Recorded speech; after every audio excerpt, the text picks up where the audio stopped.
Periodic ടേബിളും electron വിന്യാസവും എന്ന് പറയുന്ന കെമിസ്ട്രിയിലെ മൂന്നാമത്തെ ചാപ്റ്ററിൽ നിന്നും നിങ്ങൾക്ക് മോഡൽ എക്സാമിനും അതുപോലെ തന്നെ പബ്ലിക് എക്സാമിനും ഒക്കെ പ്രതീക്ഷിക്കാവുന്ന ടൈപ്പ് ഉള്ള ഏറ്റവും ഇമ്പോർട്ടൻ്റ് ആയിട്ടുള്ള കുറച്ച് കാര്യങ്ങൾ, കുറച്ച് ക്വസ്റ്റ്യൻസ് ആണ് നമ്മൾ ഈ ഒരു വീഡിയോയിൽ ഡിസ്കസ് ചെയ്യുന്നത്. മൂന്നാമത്തെ ചാപ്റ്റർ പീരിയോഡിക് ടേബിളും ഇലക്ട്രോൺ കോൺഫിഗറേഷൻ എന്ന് പറയുന്ന മൂന്നാമത്തെ ചാപ്റ്ററിൽ നമുക്ക് ഡിസ്കസ് ചെയ്യാനുള്ള പോയിന്റുകൾ ഏതൊക്കെ ഒന്ന് റിമൈൻഡ് ചെയ്ത് നോക്കുക. ഇതൊക്കെ നിങ്ങൾ പഠിച്ചിട്ടുണ്ടോ എന്ന് കൂടി ഒന്ന് റിമൈൻഡ് ചെയ്ത് നോക്കുക. First one, content numbers. Principal content number, azimuthal content number, magnetic content number എന്ന് പറയുന്ന 3 കോണ്ടന്റ് നമ്പറുകളാണ് നമുക്ക് ആദ്യം പഠിക്കാനുള്ളത്. പിന്നെ നമുക്ക് 1 മുതൽ 30 വരെ അറ്റോമിക് നമ്പറുള്ള മൂലകങ്ങളുടെ ഇലക്ട്രോൺ വിന്യാസം, ഇലക്ട്രോൺ കോൺഫിഗറേഷൻ എഴുതാൻ അറിഞ്ഞിരിക്കണം. ക്രോമിയം കോപ്പർ പ്രത്യേകതയുള്ള ക്രോമിയം കോപ്പർ 24, 29 പ്രത്യേകം നോട്ട് ചെയ്തിടണം. എന്നിട്ട് ആ മൂലകം ഉൾപ്പെടുന്ന ഗ്രൂപ്പ്, ബ്ലോക്ക്, പീരിയഡ് എന്നിവ എങ്ങനെ കണ്ടെത്താം എന്നുള്ള കാര്യം ഓർമ്മയുണ്ടോ എന്നൊന്ന് ചെക്ക് ചെയ്യണം. അതുപോലെ തന്നെ അയോണൈസേഷൻ എൻതാൽപ്പി, എന്താണ് അയോണൈസേഷൻ എൻതാൽപ്പി എന്ന് പറയുന്നത്? ഗ്രൂപ്പിൽ ഒരു താഴേക്ക് പോകുമ്പോൾ അയണൈസേഷൻ എൻതാൽപ്പി കുറയുന്നു എന്നും, പീരീഡിൽ ഇടത്തുനിന്ന് വലത്തോട്ട് പോകുമ്പോൾ അയണൈസേഷൻ എൻതാൽപ്പി കൂടുന്നു എന്നും, പി ബ്ലോക്കിന് അയണൈസേഷൻ എൻതാൽപ്പി കൂടുതലും എസ് ബ്ലോക്കിന് കുറവാണ് എന്നുള്ള കാര്യങ്ങളൊക്കെ ഒന്ന് റിമൈൻഡ് ചെയ്തിടുക. പിന്നെ ഇതിൽ ഏറ്റവും പ്രധാനമാണ് 4 ബ്ലോക്കുകൾ, S block, p block, d block, F block എന്നീ 4 ബ്ലോക്കുകളുടെ ഏറ്റവും പ്രധാനപ്പെട്ട ഒരുപാട് ക്യാരക്ടറിസ്റ്റിക്സ് പറയുന്നുണ്ട്, സവിശേഷതകൾ പറയുന്നുണ്ട്. ഇത്രയും കാര്യങ്ങളാണ് നമ്മൾ ഈ ചാപ്റ്ററിൽ നമ്മൾ ഡിസ്കസ് ചെയ്യുന്നത്. സോ ഈ കാര്യങ്ങളൊക്കെ ഒന്ന് റിവൈസ് ചെയ്തിട്ട് വേണം നമ്മളെ ക്വസ്റ്റ്യൻസിലേക്ക് നമ്മൾ മൂവ് ചെയ്യാൻ. നോക്കാം. ഒന്നാമത്തെ ക്വസ്റ്റ്യൻ വളരെ ഈസി ക്വസ്റ്റ്യൻ ആണ്. നോക്കുക, ഡി ബ്ലോക്ക് എലമെൻസിനെ, ഡി ബ്ലോക്ക് മൂലകങ്ങളെ ട്രാൻസിഷൻ എലമെൻസ് അഥവാ സംക്രമണ മൂലകങ്ങൾ എന്ന് പറയാം. എന്നാൽ അങ്ങനെയാണെങ്കിൽ എഫ് ബ്ലോക്ക് മൂലകങ്ങളെ നമ്മൾ പറയുന്ന പേരെന്താണ്? ഓക്കെ, നമുക്ക് പറയാം എഫ് ബ്ലോക്ക് മൂലകങ്ങൾ. നോക്കാം, ഡി ബ്ലോക്ക് മൂലകങ്ങൾ ട്രാൻസിഷൻ ആണെങ്കിൽ എഫ് ബ്ലോക്ക് മൂലകങ്ങളെ വിളിക്കുന്ന പേരാണ് ഇന്നർ ട്രാൻസിഷൻ എലമെൻറ്റ്സ്. എന്താ വിളിക്കുക? Inner transition elements. ഇത് സംക്രമണ മൂലകങ്ങളാണെങ്കിൽ ഇതിനെ അന്തസംക്രമണ മൂലകങ്ങൾ എന്ന് പറയുന്നു. അന്തസംക്രമണ മൂലകങ്ങൾ. റെഡി? ഓക്കെ, ഒരു മാർക്കിൻ്റെ ഒരു ചോദ്യമാണ്. അപ്പോൾ നമുക്ക് പീരിയോഡിക് ടേബിളിന് 18 ഗ്രൂപ്പുകളുണ്ട്. 18 ഗ്രൂപ്പിനും പേരുകളുണ്ട്. ഒന്നാം ഗ്രൂപ്പിൻ്റെ പേര് ആൽക്കലി മെറ്റൽസ്, ആൽക്കലി ലോഹങ്ങൾ. രണ്ടാം ഗ്രൂപ്പിൻ്റെ പേര് ആൽക്കലൈൻ, എർത്ത് ലോഹങ്ങൾ. 3 മുതൽ 12 വരെയുള്ളത് ഇപ്പോൾ നമ്മൾ പറഞ്ഞു ട്രാൻസിഷൻ എലമെൻറ്റ്, സംക്രമണ മൂലകങ്ങൾ. Okay, 13 boron, 14 carbon, 15 nitrogen, 16 oxygen family എന്ന് പറയും. 17 ഹാലോജനുകൾ, ആലോജൻസ് എന്ന് പറയും. 18 നോബിൾ ഗ്യാസ്, ഉത്കൃഷ്ടവാതകങ്ങൾ എന്ന് പറയും. പീരിയോഡിക് ടേബിളിൻ്റെ താഴെ 2 വരികളിലായി കാണപ്പെടുന്ന ലാന്തനോയിഡ് ആക്റ്റിനോയിഡുകളെയും ഒരുമിച്ച് പറയുന്ന പേരാണ് ഇപ്പോൾ നമ്മൾ പറഞ്ഞ എന്ത്? ഇന്നർ ട്രാൻസിഷൻ അഥവാ അന്തസംക്രമണ മൂലകങ്ങൾ. റെഡി? രണ്ടാമത്തെ ചോദ്യത്തിലേക്ക് പോവാം. നോക്കാം, കുറച്ച് മൂലകങ്ങളുടെ ഇലക്ട്രോൺ കോൺഫിഗറേഷൻ തന്നിട്ട് ചോദിക്കുകയാണ് ഇതിൽ ഇൻകറക്റ്റ് ഏതാണ് എന്ന് പറഞ്ഞാൽ ശരിയല്ലാത്ത, തെറ്റായ സബ്ഷൽ. അപ്പോൾ മാറരുത് കേട്ടോ. നമ്മളിങ്ങനെ പെട്ടെന്ന് ക്വസ്റ്റ്യൻ നോക്കിയിട്ട് നമുക്ക് അറിയുന്ന ക്വസ്റ്റ്യൻ ആയിരിക്കും, പക്ഷേ നമ്മൾ ഓപ്ഷൻ തിരഞ്ഞെടുക്കുമ്പോൾ അതിൽ തെറ്റായത് തിരഞ്ഞെടുക്കുന്നതിന് പകരം ചിലപ്പോൾ നമ്മൾ ശരിയായത് തിരഞ്ഞെടുത്തേക്കാം. അപ്പോൾ നമ്മൾ വെറുതെ ഒരു മാർക്ക് കളയരുത്. കൃത്യമായിട്ട് ക്വസ്റ്റ്യൻ വായിക്കണം. ഇൻകറക്റ്റാണ് നമ്മൾ സെലക്ട് ചെയ്യേണ്ടത്, തെറ്റായത്. നോക്കാം, 1s2 2s2 2p6 എന്ന് പറയുന്നതിൽ ഒരു തെറ്റുമില്ല, നമുക്ക് ഒറ്റ വായനയിൽ തന്നെ മനസ്സിലാവും. സോ ഇത് കറക്റ്റാണ്. ഓക്കെ, എന്നാൽ ഇവിടെ രണ്ടാമത്തതിൽ 1s2 കഴിഞ്ഞിട്ട് 2s3 എന്ന് കൊടുത്തിട്ടുണ്ട്. സോ എസ്സിലാകെ അക്കോമഡേറ്റ് ചെയ്യാൻ പറ്റുന്ന ഇലക്ട്രോൺ 2ആണ്, പിയിൽ അക്കോമഡേറ്റ് ചെയ്യുന്നത് 6ആണ്, ഡിയിൽ 10ആണ്, എഫിൽ 14ആണ് നമ്മൾ പഠിച്ചിട്ടുണ്ട്. അപ്പോൾ എസ്സിൽ ഒരിക്കലും 3 വരില്ല. അപ്പോൾ രണ്ടാമത്തത് തെറ്റാണ്. ഓക്കെ, മൂന്നാമത്തത് നോക്കി, 2pയിൽ 7 ഇലക്ട്രോണുകൾ വരുന്നുണ്ട്. പിയിൽ മാക്സിമം എത്ര ഇലക്ട്രോണുകളെ അക്കോമഡേറ്റ് ചെയ്യാൻ പറ്റുള്ളൂ? 6 അക്കോമഡേറ്റ് ചെയ്യാൻ പറ്റുള്ളൂ. സോ സിയും തെറ്റാണ്. അവസാനത്തത് 1s2 2s2 2p6 3s2 3p6 3d1. So 3p6 കഴിഞ്ഞാൽ നമുക്കറിയാം ഇലക്ട്രോൺ 4sൽ പോയിട്ട് 3dക്ക് വരും. So 3d1 that is A correct electron configuration. So the answer is B and C is the wrong electron configuration. So the option B and C. It's a simple question. Okay, so the next one, കുറച്ച് ആലോചിച്ച് ചെയ്യേണ്ട ഒരു important ആയിട്ടുള്ള ഒരു ക്വസ്റ്റ്യനാണ്. D block എലമെൻസിൻ്റെ ഒക്കെ പറയുമ്പോഴും oxidation സ്റ്റേറ്റുകളുമായി ബന്ധപ്പെട്ട എല്ലാ പീരിയോഡ് ടേബിളും ഒരുവിധം ആളുകൾക്കൊക്കെ ഓക്സിഡേഷൻ സ്റ്റേറ്റ് നമ്മൾ പറയുന്നുണ്ട്. ഡി ബ്ലോക്കിൽ നമ്മൾ പ്രത്യേകം പറയുന്നുണ്ട് അതിൻ്റെ ഓക്സിഡേഷൻ സ്റ്റേറ്റിൻ്റെ പ്രത്യേകത, അത് വേരിയബിൾ ഓക്സിഡേഷൻ സ്റ്റേറ്റ്, വ്യത്യസ്ത ഓക്സിജനാവസ്ഥ കാണിക്കുന്നുണ്ട് എന്നൊക്കെ പറയുന്നുണ്ട്. ഇവിടെ പക്ഷേ ഡി ബ്ലോക്കുമായി ബന്ധപ്പെട്ടതല്ലെങ്കിലും നമ്മൾ ഈ ഓക്സിഡേഷൻ സ്റ്റേറ്റുമായി ബന്ധപ്പെട്ട ഒരു ക്വസ്റ്റ്യനാണ് ശ്രദ്ധിക്കുക. ഇവിടെ ഒരു സബ്ഷൽ ഇലക്ട്രോൺ കോൺഫിഗറേഷൻ നോക്കി ഇത് ഒന്ന് മനസ്സിലാക്കണം. ചെറിയൊരു പ്രയാസം ഉണ്ടാകാമെന്ന് വിചാരിക്കണം. നോക്കി, X2+ ഇലക്ട്രോൺ കോൺഫിഗറേഷൻ ഇതാണ്. 1s2 2s2 2p6 3s2 3p6. അപ്പോൾ നമ്മൾ ക്വസ്റ്റ്യനിലേക്ക് പോകുന്നതിന് മുമ്പ് X2+ എന്ന് പറഞ്ഞാൽ എന്താണ് സംഭവം? എക്സ് എന്ന് പറയുന്ന ഒരു എലമെൻറ്റ് 2 ഇലക്ട്രോണിന് എന്ത് ചെയ്തിട്ടുണ്ട്? വിട്ടുകൊടുത്തിട്ടുണ്ട്. ഓക്കെ, അപ്പോൾ ഒരു എക്സാമ്പിൾ ശ്രദ്ധിച്ചോളി. 20 ഇലക്ട്രോണാണ് അതിൽ ആകെ ഉള്ളത് എന്നുണ്ടെങ്കിൽ 20 ഇലക്ട്രോണാണ് ആകെ എന്നുള്ളതെങ്കിൽ X2+ൽ 18 ഉണ്ടാവുള്ളൂ. കാരണം എന്താ, അത് 2 കൊടുത്തത്. ഓക്കെ. അപ്പോൾ ഞാൻ ഈ എക്സിൻ്റെ ഇലക്ട്രോൺ കോൺഫിഗറേഷൻ എഴുതുകയാണെങ്കിൽ നോക്കി 18 ആദ്യം 1s2 2s2 2p6 3s2 3p6 വരെ എഴുതി. ഓക്കെ, ഇത് X2+ൻ്റെതാ, എക്സിൻ്റെതായിട്ടില്ല. 2 കൊടുത്തിട്ടാണ് 3p6. അപ്പോൾ കൊടുക്കുന്നതിന് മുമ്പ് ഇതിൽ 2 കൂടി ഏറെ ഉണ്ടായിട്ടുണ്ടാവും. അപ്പോൾ 3p6 കഴിഞ്ഞാൽ അപ്പോൾ ഇലക്ട്രോൺ പോയത് എവിടെ നിന്നെങ്കിലും 4s നിന്ന്. സോ 4sൽ 2 ഇലക്ട്രോണുകളുണ്ട്. ഇതാണ് എക്സിൻ്റെ ഇലക്ട്രോൺ കോൺഫിഗറേഷൻ. ഇത് കൃത്യമായിട്ട് മനസ്സിലാക്കി വെക്കണം. നോക്കി X2+ എന്ന് പറഞ്ഞാൽ 2 ഇലക്ട്രോണുകളെ കൊടുത്ത എക്സ് ആണ്. അപ്പോൾ ചുരുക്കി പറഞ്ഞപ്പോൾ ഇതിലൊന്ന് ജസ്റ്റ് ഒന്ന് എണ്ണി നോക്കി 18 ഇലക്ട്രോൺ ഉണ്ട്. അപ്പോൾ കൊടുക്കുന്നതിന് മുമ്പ് ഈ എക്സിൽ എത്ര ഇലക്ട്രോൺ ഉണ്ടാകണം? 20 എണ്ണം. അപ്പോൾ അങ്ങനെയാണെങ്കിൽ ഇത് 20 കറക്റ്റാണ്. ഇതാണ് എക്സിൻ്റെ ഇലക്ട്രോൺ കോൺഫിഗറേഷൻ. ഇനി ഓരോ സ്റ്റേറ്റ്മെൻറ്റ് നോക്കി. എക്സ് ഒരു പി ബ്ലോക്ക് മൂലകമാണ്. അവസാനത്തെ ഇലക്ട്രോൺ പോയത് പിക്കല്ല, എസ്ക്കാണ്.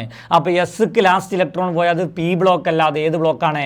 അത് എസ് ബ്ലോക്കാണ്. അത് ഓക്കെ. അപ്പോൾ ഈ സ്റ്റേറ്റ്മെൻറ്റ്, ഈ പ്രസ്താവന എന്താണ്? തെറ്റാണ്. റെഡി.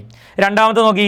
എക്സ് കാണപ്പെടുന്നത് പീരിയോഡിക് ടേബിളിലെ 4ാമത്തെ പീരിയഡിലാണെന്നാണ് പറഞ്ഞത്. എക്സ് ഏത് പീരിയഡിലാണ്? 4ാമത്തെ പീരിയഡിലാണ്. അപ്പോൾ നോക്കി, ഇതാ അവസാനത്തെ ഷെല്ലിൻ്റെ നമ്പറാണ് പീരിയഡ് നമ്പർ നമ്മൾ പഠിച്ചിട്ടുണ്ട്. അതുകൊണ്ട് എക്സ് എത്രാമത്തെ പീരിയഡിൽ തന്നെയാണ്? 4ാമത്തെ പീരിയഡിൽ തന്നെയാണ്. ഇനി എക്സ് രൂപപ്പെടുത്തുന്ന ഓക്സൈഡാണ് X2O. ഇവിടെയാണ് നമ്മൾ വിടുക. സ്റ്റേറ്റ്മെൻറ്റ് ക്വസ്റ്റ്യനിൽ, പ്രസ്താവന ക്വസ്റ്റ്യനിൽ പ്രശ്നമുണ്ട്. നമുക്ക് 2 പ്രസ്താവന നമ്മൾ ഓക്കെയാണ്. 3ാമത്തെ പ്രസ്താവനയുടെ ആൻസർ നമുക്ക് കിട്ടുന്നില്ലെങ്കിൽ നമുക്ക് അതിൻ്റെ ഓപ്ഷൻ കറക്റ്റ് തിരഞ്ഞെടുക്കാൻ പറ്റില്ല. അപ്പോൾ നമ്മളൊരു മാർക്ക് അവിടെ നഷ്ടപ്പെടും. അപ്പോൾ കൃത്യമായിട്ട് ആ സാധനം ഒന്ന് മനസ്സിലാക്കുക. എക്സ് എന്ന് പറയുന്ന ആൾ നോക്കി, എക്സ് എന്ന് പറയുന്ന ആൾ ഓക്സിജനുമായി കൂടിച്ചേർന്നാൽ ഉണ്ടാകുന്ന കോമ്പൗണ്ട് എന്താണെന്നാണ് പറഞ്ഞത്? X2O ഉണ്ടാവും എന്നാണ് പറഞ്ഞത്. ഓക്കെ, എങ്ങനെ ഇത് ചെയ്യാം? ഒന്ന് നോക്കി. നമ്മൾ ആദ്യം എക്സിൻ്റെ ഔട്ടർ മോസ്റ്റ് ഷെല്ലിൽ എത്ര ഇലക്ട്രോൺ ഉണ്ട് നോക്കാം. ഇപ്പോൾ എക്സിൻ്റെ ഔട്ടർ മോസ്റ്റ് ഷെല്ലിൽ 2 ഇലക്ട്രോണുകളാണുള്ളത്. ഒരു ആറ്റത്തിൻ്റെ ഔട്ടർ മോസ്റ്റ് ഷെല്ലിൽ 2 ഇലക്ട്രോണുകൾ ഉണ്ടെങ്കിൽ ഈ ആറ്റം ഇലക്ട്രോണിനെ എന്ത് ചെയ്യും? ഡൊണേറ്റ് ചെയ്യും, വിട്ടുകൊടുക്കും. അപ്പോൾ ഇവിടെ എക്സ് ഇലക്ട്രോണിനെ എന്ത് ചെയ്യുന്നുണ്ട്? വിട്ടുകൊടുക്കുന്നുണ്ട് എന്ന് നമുക്ക് മനസ്സിലായി. ഓക്കെ, ഇനി നമ്മൾ എപ്പോഴും പഠിച്ചിരിക്കേണ്ട ഒരാളാണ് ഓക്സിജൻ. ഓക്സിജൻ്റെ ഓക്സീകരണാവസ്ഥ ഒക്കെ 3ാമത്തെ ചാപ്റ്ററിൽ നിർബന്ധമായിട്ടും പഠിച്ചു വെക്കേണ്ടത് -2 എന്ന് പറഞ്ഞാൽ ഓക്സിജൻ എപ്പോഴും 2 ഇലക്ട്രോണിനെ വാങ്ങുകയാണ് ചെയ്യുക. അതിലൊരു മാറ്റം ഉണ്ടാവില്ല.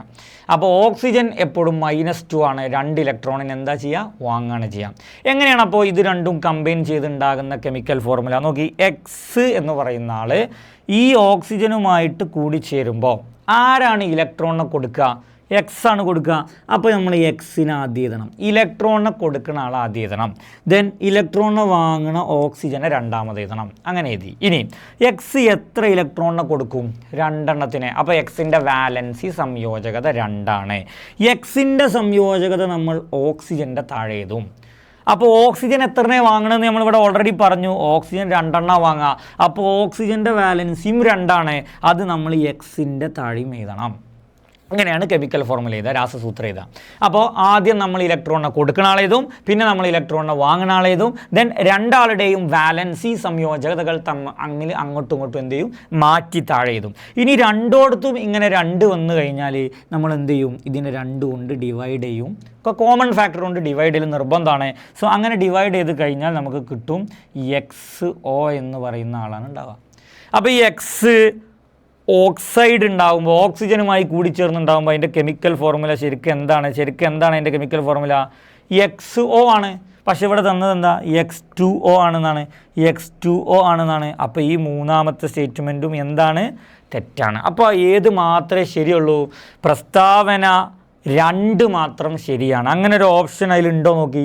ഇതാ statement 2 is correct, but statement 1 and 3 are not correct. ഇത് കറക്റ്റ് തിരഞ്ഞെടുക്കാൻ പറ്റണം നമുക്ക്. അപ്പോൾ എന്തൊക്കെ കാര്യങ്ങൾ ഇപ്പോൾ ഈ സ്റ്റേറ്റ്മെൻറ്റ് ക്വസ്റ്റ്യനിൽ നമുക്ക് അറിയേണ്ടതുണ്ട്? ഇലക്ട്രോൺ കോൺഫിഗറേഷൻ എഴുതണം അറിയണം, ചാർജുള്ള ആളുടെ ഇലക്ട്രോൺ കോൺഫിഗറേഷൻ എഴുതണം അറിയണം, പിന്നെ അതുപോലെ തന്നെ നമ്മൾ എന്ത് ചെയ്യണം? പീരീഡ് കണ്ടുപിടിക്കണം. ആ ഒരു ഭാഗത്ത് നിന്ന് പോയി പിന്നെ കെമിക്കൽ ഫോർമുല എഴുതുമ്പോൾ എങ്ങനെയാണ് കെമിക്കൽ ഫോർമുല എഴുതുക ഇത് കൃത്യമായിട്ട് അറിയണം. ഇത്രയും കാര്യങ്ങൾ അറിഞ്ഞാലേ നമുക്ക് ഈ സ്റ്റേറ്റ്മെൻറ്റിൽ ഓപ്ഷൻ ചൂസ് ചെയ്യാൻ പറ്റുള്ളൂ. സോ അത് കൃത്യമായിട്ട് മനസ്സിലാക്കുക. അപ്പോൾ ഓപ്ഷൻ നമ്പർ C ആണ് അതിന് ആൻസർ. റെഡി. മറ്റൊരു ക്വസ്റ്റ്യനിലേക്ക് പോകാം. 4ാമത്തെ question. It's a very simple question. How many values will be there for m when l equal to 3? എല്ലിൻ്റെ വാല്യൂ 3 എന്ന് പറഞ്ഞാൽ അത് ഏത് സബ്ഷെല്ലാന്ന് ആദ്യം പഠിച്ചു വെക്കുക, എഫ് ആണ്. നമ്മൾ തുടക്കത്തിൽ പറഞ്ഞിട്ടുണ്ട്, ഒരുപാട് തവണ പറഞ്ഞിട്ടുണ്ട്. എൽ ഈക്വൽ ടു 0 ആണെങ്കിൽ എസ്, 1 ആണെങ്കിൽ പി, 2 ആണെങ്കിൽ ഡി, 3 ആണെങ്കിൽ എഫ്. ഓക്കെ, ഇതിൻ്റെ എമ്മിന് എത്ര വിലകൾ എന്ന് പറഞ്ഞാൽ എം എന്ന് പറഞ്ഞാൽ ഓർബിറ്റലുകളാണ്. ഓർബിറ്റൽ ഓറിയൻറ്റേഷൻ എത്ര ഉണ്ടാവും എന്നുള്ളതാണ്. അത് നമുക്ക് കാൽക്കുലേറ്റ് ചെയ്യാനുള്ള ഒരു ഇക്വേഷനാണ് 2l+1. എന്താണ് 2l+1? അപ്പോൾ നമ്മൾ 2 ഇൻറ്റു എല്ലിൻ്റെ വാല്യൂ ഇവിടെ തന്നിന് ക്വസ്റ്റ്യനിൽ. അപ്പോൾ നമ്മൾ 3 ഇട്ട് കൊടുക്കും, +1. 2 ഇൻറ്റു 3 + 1 എത്രയാണ്? 7 വാല്യൂ ആണ് ഉണ്ടാവുക. അപ്പോൾ ആൻസർ എന്താണ്? 7 ആണ്. ഇത് നിർബന്ധമായിട്ടും പഠിച്ചു വെക്കണം കേട്ടോ. എസ്സിൽ അക്കോമഡേറ്റ് ചെയ്യുന്ന ഇലക്ട്രോൺ 2, പിയിൽ 6, ഡിയിൽ 10, എഫിൽ 14 നമ്മൾ നേരത്തെ പറഞ്ഞു. ഓക്കെ, അപ്പോൾ ഓർബിറ്റൽ ചോദിച്ചാൽ നിങ്ങൾ ഇതിൻ്റെ നേരെ പകുതി അങ്ങനെ എഴുതിയാൽ മതി. എസ്സിന് 1, പിക്ക് 3, ഡിക്ക് 5, എഫിന് 15 ഇടാ. പിക്ക് 3, ഡിക്ക് 5, എഫിന് 7. നോക്കി, ഇത് ഇലക്ട്രോണിൻ്റെ എണ്ണം, ഇതെന്തിൻ്റെ എണ്ണം? എം, മാഗ്നറ്റിക് ഓർബിറ്റലുകളുടെ എണ്ണമാണ് കേട്ടോ. അപ്പോൾ ഇതിങ്ങനെ എഴുതാം. ഇലക്ട്രോണുകളുടെ എണ്ണത്തിന് നേരെ പകുതിയാണ് ഓർബിറ്റൽ എന്ന് ഒരു മാർക്കിന് വേണമെങ്കിൽ എഴുതാം. പക്ഷേ ഈ ഇക്വേഷൻ വെച്ചിട്ട് ചെയ്തിട്ട് ഈസി ആയിട്ട് കിട്ടും. അതെല്ലാം ചെയ്തോലും ഇതാ. ഇപ്പോൾ ഇവിടെ നമ്മളിതാ ഡിയുടേതാണ് കാൽക്കുലേറ്റ് ചെയ്യണമെന്നുണ്ടെങ്കിൽ നമ്മളിവിടെ എല്ലിന് എന്ത് കൊടുക്കും? 2 എന്ന് കൊടുക്കും. അപ്പോൾ 2 ഇൻറ്റു 2 4, 4 + 1 എന്ത് കിട്ടും? 5 കിട്ടും. അതിൽ സംശയമില്ലല്ലോ. ഓക്കെ, അപ്പോൾ ഒരു ഈസി ആയിട്ടുള്ളൊരു ക്വസ്റ്റ്യനാണ്. ക്വാണ്ടം നമ്പറുകൾ എന്ന് പറയുന്ന ഭാഗത്തു നിന്നാണ് ഈ ചോദ്യം വന്നിട്ടുള്ളത്. മൂന്നാമത്തെ ചോദ്യം നോക്കി, find out the oxidation state of Mn in MnO2. നോക്കാം, ഈസി ക്വസ്റ്റ്യൻ ആണ്. വെറുതെ സിമ്പിളായിട്ടുള്ള ക്വസ്റ്റ്യൻസിലെ മാർക്ക് നമുക്ക് പോകാൻ പാടില്ല. അപ്പം നിർബന്ധമായിട്ടും ശ്രദ്ധിക്കണം. നോക്കി, MnO2ലെ Mnൻ്റെ ഓക്സിഡേഷൻ സ്റ്റേറ്റ് കാണണം. അതിന് ബ്രാക്കറ്റിൽ തന്നിട്ടുണ്ട് ഓക്സിജൻ്റെ ഓക്സിഡേഷൻ സ്റ്റേറ്റ് എന്ന് പറയുന്നത് എത്രയാണ്? -2 ആണ്. എത്രയാണ്? -2. അപ്പോൾ ഞാൻ മുകളിൽ ജസ്റ്റ് ഒന്ന് എഴുതുന്നുണ്ട്, ഇത് -2 ആണ്. നമ്മൾ ഈസി ആയിട്ട് ചെയ്യാൻ പറ്റൂട്ടോ. നമ്മൾ ജസ്റ്റ് ഒരു എക്സ് ഒക്കെ കൊടുത്തിട്ടൊന്ന് ചെയ്ത് നോക്കാം.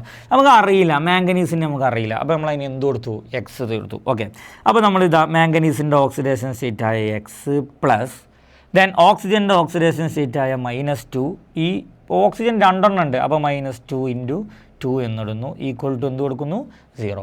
അപ്പോൾ എക്സ് പ്ലസ് -4 ഈക്വൽ ടു 0 എന്ന് കിട്ടും. എക്സ് -4 ഈക്വൽ ടു 0 എന്ന് കിട്ടും. അപ്പോൾ നമുക്ക് എക്സ് ഈക്വൽ ടു -4 അപ്പുറത്ത് വരുമ്പോൾ എന്ത് കിട്ടും? +4 എന്ന ആൻസർ കിട്ടും. അപ്പോൾ ഇവിടെ മാംഗനീസിൻ്റെ MnO2ലെ മാംഗനീസിൻ്റെ ഓക്സിഡേഷൻ സ്റ്റേറ്റ് എത്രയെന്ന് കിട്ടി? +4 എന്ന് കിട്ടി. ഓക്കെ, ഇത് നോക്കാം. ഇനി സെക്കൻഡ് ക്വസ്റ്റ്യൻ നോക്കി. അപ്പോൾ ഇതിൻ്റെ ആൻസർ എന്താണ്? +4 കേട്ടോ, +4. ഇനി മാംഗനീസിൻ്റെ ആറ്റോമിക് നമ്പർ 25 ആണ്. ഓക്കെ, അപ്പോൾ നമ്മൾ അതിൻ്റെ ഇലക്ട്രോൺ കോൺഫിഗറേഷൻ എങ്ങനെ ചെയ്താൽ? 25 ഉള്ള ആളുടെ ഇലക്ട്രോൺ കോൺഫിഗറേഷൻ ഒന്ന് പെട്ടെന്ന് പറഞ്ഞു നോക്കി. ഇതൊക്കെ ഈസി സാധനമാണ്. നമ്മൾ പ്രാക്ടീസ് ഒരുപാട് തവണ എഴുതി പ്രാക്ടീസ് ആയ സാധനം. 1s2 പറഞ്ഞോളി, 1s2, 2s2, 2p6, 3s2, 3p6. 3p6 കഴിഞ്ഞാൽ ഇലക്ട്രോൺ എപ്പോഴും 4s2ൽ പോകും. 4s കഴിഞ്ഞിട്ടാണ് 3Dയിൽ വരിക. ബാക്കി 5 എണ്ണം 3Dയിൽ ഉണ്ടാവും. പക്ഷേ ഇവിടെ മാംഗനീസിൻ്റെ ആറ്റോമിക് നമ്പർ 25 ആണ്. അതിൻ്റെ ഇലക്ട്രോൺ കോൺഫിഗറേഷൻ എഴുതാൻ പറഞ്ഞിട്ടില്ല. Mn അയോണിൻ്റെ ഇവിടെ നന്നായിട്ട് ശ്രദ്ധിക്കണം. Mn അയോൺ എന്ന് പറഞ്ഞാൽ ഇപ്പോൾ Mnനൊരു ചാർജ് നമ്മൾ കണ്ടുപിടിച്ചു. എത്ര? +4. അപ്പോൾ നിങ്ങൾ Mn4+ൻ്റെതാണ് എഴുതേണ്ടത്. മാംഗനീസിൻ്റെത് എഴുതിയാൽ മാർക്ക് കിട്ടൂല. അപ്പോൾ മാംഗനീസിൻ്റെത് എഴുതിയിട്ട് നമുക്ക് Mn4+ൻ്റെത് ഈസി ആയിട്ട് എഴുതാം. അതിന് ഇത്ര ശ്രദ്ധിക്കേണ്ടുള്ളൂ. ഇപ്പോൾ ഈ എഴുതിയ ഇലക്ട്രോൺ കോൺഫിഗറേഷന് 4 ഇലക്ട്രോണിനുണ്ട് റിമൂവ് ചെയ്യാം. അപ്പോൾ ആദ്യം ശ്രദ്ധിക്കണം, 4sത്തെ 2 എണ്ണം ആദ്യമാണ് പോക്കുക. പിന്നെ 3Dന്ന് 2 എണ്ണം. 3Dയിൽ 5 എണ്ണം ഉണ്ട്, പക്ഷേ എത്ര എണ്ണം പോയാൽ മതി? 2 എണ്ണം. ടോട്ടൽ 4 എണ്ണമാണ്. ഒരു നിലക്കും നിങ്ങൾ 3Dത്തെ 4 എണ്ണത്തിന് കൊടുക്കരുത്. 4s ഇതിൽ കൊടുത്തിട്ടേ എന്തെന്ന് പോകാൻ പാടുള്ളൂ? 3Dന്ന് പോകാൻ പാടുള്ളൂ. ഒരുപാട് ആളുകൾ മാറി വീണ്ടും എത്ര പറഞ്ഞാലും മാറ്റി എഴുതുന്ന ഒരു ചോദ്യമാണത്. 3Dന്ന് 4 എണ്ണം കൊടുക്കും, അത് മാറാൻ പാടില്ല. ആദ്യം ഇലക്ട്രോണുകൾ പോകുന്നത് 4sൽ നിന്ന്. അപ്പോൾ ഒന്ന് എഴുതി നോക്കാം. 1s2, 2s2, 2p6, 3s2, 3p6. നോക്കുക, 4sത്തെ 2 എണ്ണം പോയി. അപ്പോൾ 2 എണ്ണം പോയി. 3Dന്ന് 2 എണ്ണം പോയാൽ ബാക്കി 3Dയിൽ എത്ര എണ്ണം ഉണ്ടാവുള്ളൂ? 3D3. It's important question. ഏതെങ്കിലും ഒരു അയോണിൻ്റെ ഇലക്ട്രോൺ കോൺഫിഗറേഷൻ എഴുതാനുള്ള ഒരു ചോദ്യം നമുക്ക് പ്രതീക്ഷിക്കാൻ പറ്റും പരീക്ഷകൾക്ക്. നോക്കാം, അടുത്തൊരു ക്വസ്റ്റ്യൻ നോക്കാം. നോക്കി, ഒരു electron configuration of an element is given. എന്താണ് തന്നിട്ടുള്ളത്? അപ്പോൾ പല ആളുകൾക്ക് ഒരു കൺഫ്യൂഷൻ ഉണ്ടാവും. എന്താ അപ്പോൾ ഇതിങ്ങനെ തന്നിട്ടുള്ളത്? 3D10, 4s2 എന്നിങ്ങനെ തന്നാണ്. AR എന്ന് ബ്രാക്കറ്റിൽ ഇട്ടിട്ടുണ്ട്. AR എന്ന് പറഞ്ഞാൽ എന്താ? നോബിൾ ഗ്യാസാ, ഒരു ഉത്കൃഷ്ടവാതക. ഓക്കെ, ഉത്കൃഷ്ടവാതകത്തിൻ്റെ പ്രതീകം ഉപയോഗിച്ചിട്ട് ഇലക്ട്രോൺ വിന്യാസം എഴുതാറുണ്ട്. ഇതിൻ്റെ അറ്റോമിക് നമ്പർ 18ആണ്.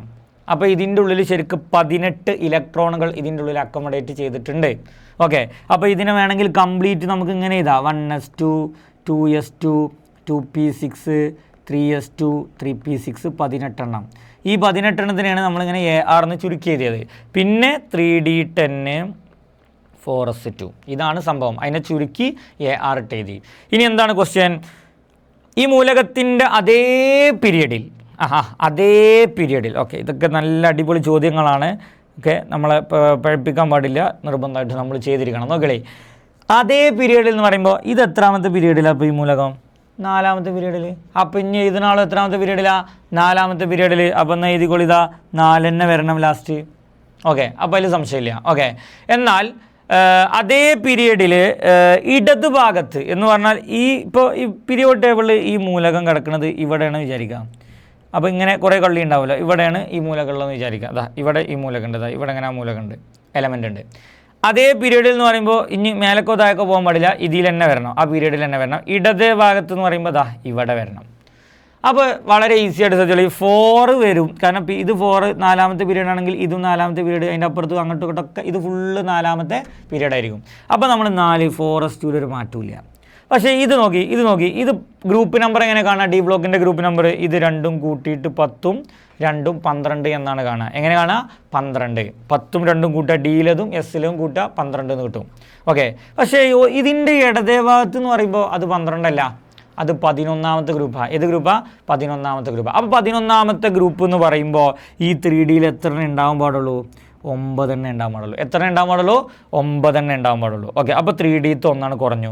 അപ്പോൾ നമ്മളറിയാതെ ചിലപ്പോൾ ഇങ്ങനെ AR ഇങ്ങനെ 3D9 4s2 എന്നാണ് എഴുതിയേക്കും. ഇങ്ങനെ എഴുതിയാലും മാർക്ക് കിട്ടൂല. കാരണം എന്താ?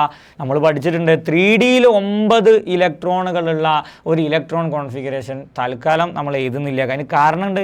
4s എന്ന് ഒരു ഇലക്ട്രോണിന് എന്ത് ചെയ്യുന്നു? 3Dയിലേക്ക് കൊടുക്കും. അതിൻ്റെ കാരണം എന്താ? അതിന് സ്റ്റെബിലിറ്റി കിട്ടാൻ, സ്ഥിരത കിട്ടാൻ. അപ്പോൾ ആക്ച്വലി ഇതിൻ്റെ ആൻസർ എന്ന് പറയുന്നത് AR 3d10 4s1 ഇതാണ് ഇതിൻ്റെ കറക്റ്റ് ആൻസർ. റെഡി. കുറച്ച് കാര്യങ്ങൾ അറിയേണ്ടതുണ്ട്, ഒന്നുകൂടി പറയാൻ ശ്രദ്ധിച്ചോളി. ഇതാണ് നമ്മുടെ original electron configuration AR 3d10 4s2. അതിവിടെ ഉണ്ട് എന്ന് വിചാരിക്കുക. അതിൻ്റെ തൊട്ടപ്പുറത്ത് ഇതാ ഇടതേ ഭാഗത്ത് ഇവിടെ വരുന്ന ആളെന്ന് പറയുമ്പോൾ സ്വാഭാവികമായിട്ട് 4s2 ഒരു മാറ്റം ഉണ്ടാവില്ല, പീരീഡ് മാറില്ല. പക്ഷേ 3Dയിൽ 10 ഉള്ളത് ഇവിടെ വരുമ്പോൾ 3Dയിൽ 9 ആവും. അതിൻ്റെ തൊട്ടപ്പുറത്ത് 3Dയിൽ 8 വരും. ഇങ്ങനെയാണ് നമ്മൾ പോവുക. അതിൻ്റെ തൊട്ടിപ്പുറത്ത് വരുമ്പോൾ 3D 7 വരും. പക്ഷേ നമ്മൾ ആ 3D 9ഉം 4s2ഉം അങ്ങനെ ഒരു ഇലക്ട്രോൺ കോൺഫിഗറേഷൻ ഇല്ലല്ലോ. കാരണം എന്താ? സ്റ്റെബിലിറ്റി കിട്ടാൻ വേണ്ടി 4s എന്നൊരു ഇലക്ട്രോണിനെ 3Dക്ക് കൊടുക്കും. അപ്പോൾ 3Dയിൽ 10ഉം 4s1 ആയിട്ടുണ്ടാവും എന്നുള്ളതാണ് മനസ്സിലാക്കി വെക്കേണ്ടത്. നല്ലൊരു ചോദ്യമാണ്. ഓക്കെ, ഇനി നമ്മൾ അടുത്ത ഒരു ചോദ്യത്തിലേക്ക് പോവാം. ഇതും നല്ലൊരു അടിപൊളി ചോദ്യമാണ്, കൺഫ്യൂസിങ് ആണ്. ആദ്യം നമ്മൾ കൃത്യമായിട്ടൊന്ന് വായിച്ചു നോക്കാം. K2Cr2O7 എന്ന് പറയുന്ന ഒരു കോമ്പൗണ്ട് K2CrO4 എന്നായി മാറി. ഓക്കെ, അപ്പോൾ അതിൽ ഓക്സിഡേഷൻ ക്രോമിയം എന്ന് പറയുന്നത്, ഇതാണ് ക്രോമിയം കേട്ടോ, ഇതിൻ്റെ സെൻട്രലിൽ ക്രോമിയം ഉണ്ട്, ഇതിൻ്റെ സെൻട്രലിൽ ക്രോമിയം ഉണ്ട്. ഇതിൻ്റെ ഓക്സിഡേഷൻ നമ്പറിലുണ്ടായ ചേഞ്ച് എന്താണ് എന്നുള്ളതാണ് ചോദ്യം. അപ്പോൾ നമ്മൾ ആദ്യം തൽക്കാലം നല്ല ഈസി ആയിട്ട് രണ്ടാളുടെയും ഓക്സിഡേഷൻ നമ്പർ ഒന്ന് കണ്ടുവെക്കുക. നോക്കി, ഒന്നാമത്തെ കോമ്പൗണ്ട് ഞാനിവിടെ എഴുതുന്നുണ്ട് K2Cr2O7. ഓക്കെ, നമുക്ക് അറിയുന്ന ആളുകളുടെ ഓക്സിഡേഷൻ നമ്പറുകളൊക്കെ നമ്മൾ മേലൊന്ന് എഴുതി വെക്കുക. ഓക്സിജൻ -2. Okay, potassium +1. ഒന്നാമത്തെ ഗ്രൂപ്പിലാണ് പൊട്ടാസ്യം കേട്ടോ. ഒന്നാം ഗ്രൂപ്പിൻ്റെ ഓക്സിഡേഷൻ സ്റ്റേറ്റ് എപ്പോഴും +1. ഓക്കെ, ഇനി രണ്ടാമത്തെ കോമ്പൗണ്ട് ജസ്റ്റ് ഒന്ന് പറയും. രണ്ടാമത്തെ കോമ്പൗണ്ട് ഏതാ? K2Cr O4 കേട്ടോ. ഓക്കെ, ഇവിടെ നമുക്ക് അറിയുന്ന ആൾക്കാരൊന്നും എഴുതി. ഓക്സിജൻ -2, പൊട്ടാസ്യം +1, ഒരു മാറ്റമില്ല. ഇനി നമ്മളിതിന്ന് ജസ്റ്റ് ഒന്ന് ഇങ്ങനെ എന്ത് ചെയ്ത് നോക്കുക? ചെയ്ത് നോക്കുക. റെഡി. നോക്കി, പൊട്ടാസ്യം +1 ആണ്. അപ്പോൾ 1, എത്ര പൊട്ടാസ്യം ഉണ്ട്? 2. അപ്പോൾ 1 × 2 പ്ലസ്. ക്രോമിയം നമുക്കറിയില്ല, അപ്പോൾ നമ്മൾ ക്രോമിയത്തിന് X കൊടുത്തു. സോ X × 2, അപ്പോൾ 2x പ്ലസ് -2. ഓക്സിജൻ്റെ -2 ആണ്, അത് 7 ഉണ്ട്. അപ്പോൾ -2 × 7 ഈക്വൽ ടു എന്ത് കൊടുക്കുക? 0. 1 × 2 2 കൊടുത്തു പ്ലസ് 2x പ്ലസ്സും മൈനസും മൈനസ് ആവും. അപ്പോൾ -14 = 0 എന്ന് കിട്ടും. ഓക്കെ, ദെൻ ഇനി 2x അല്ലാത്ത എല്ലാവരെയും നമ്മൾ അപ്പുറത്ത് കൊടുക്കാം. -14 അവിടെ പോകുമ്പോൾ 14 ആവും, 2 അങ്ങോട്ട് പോകുമ്പോൾ -2 ആവും, ദാറ്റ് ഈസ് ഈക്വൽ ടു 6 ആവും. സോറി 6 അല്ല, 14 - 2 ദാറ്റ് ഈസ് ഈക്വൽ ടു 12 ആവും, 12. ഓക്കെ, ദെൻ ഇനി 2x ആണ് എന്ത് 12. അപ്പോൾ നമുക്ക് x equal to 12/2 that is equal to +6 എന്ന് കിട്ടും. അപ്പോൾ ഈ കോമ്പൗണ്ടിൽ നോക്കി K2Cr2O7 ഈ ക്രോമിയത്തിൻ്റെ ചാർജ് എത്ര കിട്ടി? +6. ഓക്കെ, അപ്പോൾ അത് +6 എന്ന് കിട്ടി. റെഡി. ഇനി നമ്മൾ ചെയ്യാൻ പോണത് K2Cr O4 ക്രോമിയത്തിൻ്റെ ഓക്സിഡേഷൻ സ്റ്റേറ്റ് ഒന്നുകൂടി പറഞ്ഞോളി, പെട്ടെന്ന് പറഞ്ഞോളി. പൊട്ടാസ്യം +1 ആണ്, അപ്പോൾ അത് × 2 ക്രോമിയത്തിൻ്റെ എക്സ് നമുക്കറിയില്ല, അപ്പോൾ എക്സ് പ്ലസ് ഓക്സിജൻ്റെത് -2, അപ്പോൾ -2 × 4 ദാറ്റ് ഈസ് ഈക്വൽ ടു എന്തിടണം? 0. ഓക്കെ, എന്തുകൊണ്ടാണ് 0 ഇടണേ? എല്ലാവരുടെ ഓക്സിഡേഷൻ നമ്പറും കൂട്ടിക്കഴിഞ്ഞാൽ നമുക്ക് എപ്പോഴും എന്തേ കിട്ടുള്ളൂ? 0 കിട്ടുള്ളൂ. ഒരു കോമ്പൗണ്ടിലുള്ള എല്ലാ ആറ്റത്തിൻ്റെയും ഓക്സിഡേഷൻ സ്റ്റേറ്റ് കൂട്ടിയാൽ 0 കിട്ടും. ഓക്കെ, സോ 1 × 2 നമുക്ക് 2 എഴുതാം, ദെൻ എക്സ് എഴുതാം, X plus -2 × 4 -8 that is equal to 0. So നമുക്ക് എക്സ് ഇവിടെ മാത്രം നിർത്തിയാൽ -8 അവിടെ പോകുമ്പോൾ +8, 2 അവിടെ പോകുമ്പോൾ 8 - 2 that is equal to X is equal to +6. അപ്പോൾ നോക്കി, ഇവിടെ ഈ കോമ്പൗണ്ടിൽ ക്രോമിയത്തിന് +6, ഈ കോമ്പൗണ്ടിലും ക്രോമിയത്തിന് +6, രണ്ടിലും +6 ആണെങ്കിൽ ഇപ്പോൾ ക്രോമിയത്തിൻ്റെ ഓക്സീകരണ സംഖ്യയിൽ ഉണ്ടായ മാറ്റം എന്ത് എന്നാണ് ചോദ്യം. ഓപ്ഷൻ നോക്കി, 6, 0, 4, 3. ഏതാ ആൻസർ? 0. എന്താ സംശയം? ഇത് +6, ഇത് +6, അപ്പോൾ മാറ്റം ഉണ്ടായിണോ? ഇല്ല, ഓക്സിഡേഷൻ നമ്പർ മാറിയിട്ടില്ല. So the answer is 0.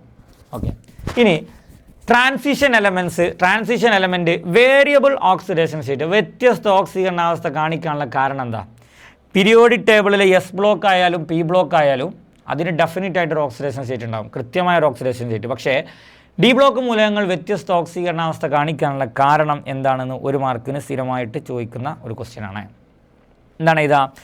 D ബ്ലോക്കിൻ്റെ പ്രത്യേകത, ഇതിൻ്റെ 4s ഉണ്ടാവും, അതിൻ്റെ തൊട്ട് മുമ്പ് ഒരു 3D ഉണ്ടാവും. ഈ ഷെല്ലിനെയാണ് നമ്മൾ ബാഹ്യതമ ഷെല്ല്, ഔട്ടർ മോസ്റ്റ് ഷെല്ല് എന്ന് പറയാം. ഇതിൻ്റെ തൊട്ട് മുമ്പുള്ള ഈ ഷെല്ലിനെ നമ്മൾ എന്ത് പറയും? പെനൾട്ടിമേറ്റ് അഥവാ ബാഹ്യതമ ഷെല്ലിൻ്റെ തൊട്ട് മുമ്പുള്ള ഷെല്ല്. ഈ രണ്ട് ഷെല്ലിലെയും ഇലക്ട്രോണുകൾ ഇവിടെ എന്തിൽ പാർട്ടിസിപ്പേറ്റ് ചെയ്യും? കെമിക്കൽ റിയാക്ഷനിൽ പാർട്ടിസിപ്പേറ്റ് ചെയ്യും. സാധാരണ എസ് ബ്ലോക്കും പി ബ്ലോക്കൊക്കെ ആകുമ്പോൾ ഔട്ടർ മോസ്റ്റ് അഥവാ ബാഹ്യതമ ഷെല്ലിലെ ഇലക്ട്രോണുകൾ മാത്രമേ കെമിക്കൽ റിയാക്ഷനിൽ പാർട്ടിസിപ്പേറ്റ് ചെയ്യുള്ളൂ. എന്നാൽ ഇവിടെ ഔട്ടർ മോസ്റ്റിലെയും പെനൾട്ടിമേറ്റിലെയും, ദാറ്റ് മീൻസ് ബാഹ്യതമ ഷെല്ലിലെയും അതിന് തൊട്ട് മുമ്പുള്ള ഷെല്ലിലെയും ഇലക്ട്രോണുകൾ രാസപ്രവർത്തനത്തിൽ പങ്കെടുക്കുന്നത് കൊണ്ടാണ് ഇവ വ്യത്യസ്ത ഓക്സീകരണാവസ്ഥ കാണിക്കുന്നത്. ഓക്കെ, അപ്പോൾ ഇനി അടുത്ത ചോദ്യത്തിലേക്ക് പോവാണ്. മാച്ച് ദ ഫോളോയിങ് വളരെ ഈസി ക്വസ്റ്റ്യൻ ആണ്, കൃത്യമായിട്ട് ശ്രദ്ധിച്ച് വെക്കണം കേട്ടോ. നമ്മൾ ജസ്റ്റ് ഒന്നിങ്ങനെ പറഞ്ഞു പോവാം. Group 13, ഇതിലാരാണ് group 13? ഗ്രൂപ്പ് 13 എന്ന് പറഞ്ഞാൽ പി ബ്ലോക്കാണെന്ന് നമുക്കറിയാം. ഏത് ബ്ലോക്കാണ്? P block. അപ്പോൾ പി ഏകരം ഇതാ ഇവിടെ പി. ഓക്കെ, ഈ പിയിൽ എത്ര ഇലക്ട്രോൺ ഉണ്ട്? പറയും. പിയിൽ ഒരു ഇലക്ട്രോൺ ആണെങ്കിൽ അതിൻ്റെ ഗ്രൂപ്പ് നമ്പർ എന്ന് പറഞ്ഞാൽ 1 + 12 ദാറ്റ് ഈസ് ഈക്വൽ ടു 13. അപ്പോൾ കറക്റ്റ് ആൻസർ കേട്ടോ. അപ്പോൾ ആൻസർ കിട്ടിയ ഇതാണ് ഒന്നാമത്തെ കേട്ടോ, ഗ്രൂപ്പ് 13. ഓക്കെ, അടുത്തത് ട്രാൻസിഷൻ എലമെൻറ്റ് എന്ന് നമ്മൾ പറയുന്നത് ഏത് ബ്ലോക്കിനെ? ഡി ബ്ലോക്കിനെ. അപ്പോൾ ഇതിലാരാ ഡി ബ്ലോക്കിൽ വരുന്നത്? ലാസ്റ്റ് ഇലക്ട്രോൺ ഡിക്ക് പോയി, അപ്പോൾ അത് ഡി ബ്ലോക്ക്. അപ്പോൾ ഇതാണെന്ത് transition element. Alkaline earth metal എന്ന് പറയുന്നത് പീരിയോഡിക് ടേബിളിൽ എത്രാം ഗ്രൂപ്പിനെയാണ്?